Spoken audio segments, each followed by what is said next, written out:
નમસ્કાર દર્શક મિત્રો, શિખર ભારત ન્યૂઝમાં આપનું સ્વાગત છે। આજના સમાચારની વાત કરીએ તો વડોદરાના નવાયાર્ડ રસુલજી ચાલના એક મકાનમાંથી આશરે 200 કિલો માંસ પકડવામાં આવ્યું। ગૌમાંસ હોવાની શંકા સાથે એકની ધરપકડ। વડોદરા નવાયાર્ડ રસુલજીની ચાલના એક મકાનમાંથી બાતમીના આધારે એસઓજી દ્વારા રેડ કરવામાં આવી। આ રેડમાં આશરે 200 કિલો શંકાસ્પદ ગૌમાંસ ઝડપાયો હોવાની માહિતી। હજી તો પાણી ગેટ પાસે આવેલા હુસેનની સમોસામાં ગૌમાંસ પકડવાનું હોવાની સહી પણ સુકાઈ નથી। તેવામાં વડોદરાના નવાયાર્ડ રસુલજી ચાલના એક મકાનમાંથી આશરે 200 કિલો ગૌમાંસ પકડવાનું હોવાની શંકા। 200 કિલો ગૌમાંસ સાથે એક વ્યક્તિની પોલીસે ધરપકડ કરી છે। વડોદરામાં ગૌવંશના કતલ અને માંસના વેચાણની પ્રવૃત્તિ વધતી હોવાની ફરિયાદ મળતા પોલીસ સક્રિય બની છે। ત્યારે આજરોજ નવાયાર્ડ વિસ્તારમાં ગૌમાંસ હોવાની માહિતી એસઓજીને મળતાની સાથે જ પોલીસ દ્વારા ઝડપી પાડી આ માંસને એફએસએલ તપાસમાં મોકલી આપવામાં આવ્યું છે અને બીજી 2 ભેંસોને બચાવી પાંજરાપોળા ખાતે મોકલવામાં આવી। અગાઉ વડોદરામાં ઘણા કિસ્સાઓ ગૌમાંસ પકડાયું હોવાથી પોલીસ પણ હવે એક્શનમાં આવી છે।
વડોદરા જિલ્લા મંત્રીની જવાબદારી છે પ્રાણી કૃતા નિવારણ સંસ્થા, જેના અધ્યક્ષ આપણા કલેક્ટર સાહેબ છે।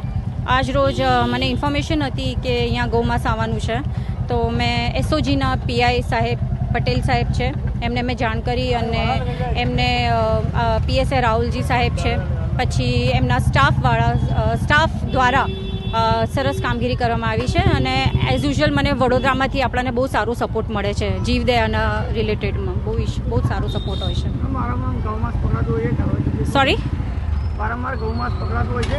હા, વારંવાર ગૌમાંસ પકડાય છે। એના માટે નવા કાનૂન આવ્યા છે, એમાં સખ્ત કાયદો આવ્યો છે, બહુ ફેરફાર થયા છે। તો હોપ સો લેટ્સ સી કે હવે નવા કાયદા પ્રમાણે આ બધું પ્રોસેસ થશે તો હેલ્પફુલ થશે અને આ લોકોને સજા થશે, જે નથી થતી એ થશે। હવે હા, 2 ભેંસો છે ઇલીગલ, ઘર બનાવ્યું છે, ઘરની અંદર આ લોકો સ્લોટર કરે છે અને આ જુઓ તમે કેટલું અનહાઇજેનિક છે। લોહી આખો પેલું એનો બહુ ખરાબ કહેવાય અને બધા માટે રોગચાળો ફેલાઈ શકે છે આના લીધે, અને આ ઇલીગલ છે અને જે ઇલીગલ છે એ કોર્પોરેશને તોડી નાખવું જોઈએ। પોલીસ તરફથી નવાયાર્ડ વિસ્તારના એક